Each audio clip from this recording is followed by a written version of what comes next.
রাজশাহীতে বৃহস্পতিবার রাতে সাবেক মেয়র খায়রুজ্জামান লিটনের বাড়ি বুলডোজার দিয়ে ভাঙা হয়েছে। সেখানকার পরিস্থিতি জানাতে যুক্ত হচ্ছেন সহকর্মী তারেক মাহমুদ। তারেক, বাড়িটির কি অবস্থা, স্থানীয়রা কি বলছেন?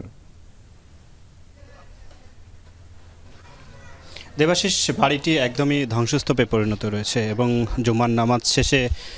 মুসল্লিরা কিন্তু এই নামাজ শেষে কিন্তু অনেক মুসল্লি আসছেন, এসে এই বাড়িটি দেখছেন এবং গোটা বাড়ি একদম শুরু থেকে শেষ পর্যন্ত একদমই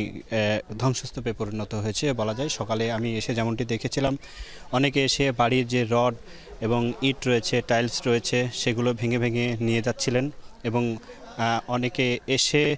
সেটা কিন্তু দেখছিলেন। অনেক দূর দূরান্ত থেকেও কিন্তু অনেক মানুষজন এসে এই বাড়িটি দেখছিলেন এবং সেই সাথে সাথে গতকাল রাত 11টার দিকে কিন্তু বুলডোজার নিয়ে এই বাড়িতে ভেঙে ফেলার যে কার্যক্রম সেটি শুরু হয় এবং কয়েক ঘন্টা ধরে কিন্তু সেটি ভাঙা হয় এবং এখন পর্যন্ত আমি যদি একটু সামনে একটু দেখাতে চাই, এই 3 তলার যে বাড়িটি সেটি অনেকটাই ধ্বংসস্তূপে পরিণত হয়েছে এবং গত 5 আগস্ট আওয়ামী লীগ সরকারের পতনের পর Rajshahi city mayor HM. Khairuzzaman Liton তিনি আত্মগোপনে চলে যান এবং শেখ হাসিনা সরকারের পতনের পরেই কিন্তু এই বাড়িতে হামলা করা হয় এবং বাড়ির সব কিছু কিন্তু লুট করা হয় এবং পরের দিন বাড়িটির জানালা দরজা সেটি খুলে নিয়ে যায় এবং মালামালও কিন্তু নিয়ে যাওয়ার যে বিষয়টি আমরা দেখেছিলাম। এরপরে বাড়িটি ছিল, তারপরে গতকালকে রাত্রে কিন্তু বাড়িতে বুলডোজার দিয়ে গোটা বাড়ি একদম গেট থেকে শুরু করে বিভিন্ন অংশ ভাঙচুর করা হয়েছে এবং এখন পর্যন্ত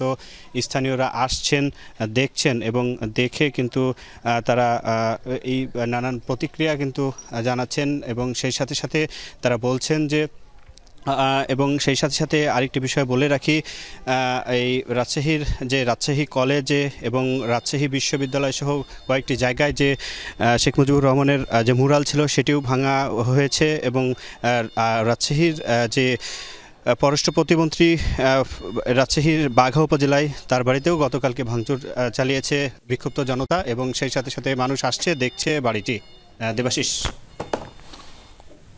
ধন্যবাদ আমাদের সাথে যুক্ত হবার জন্য।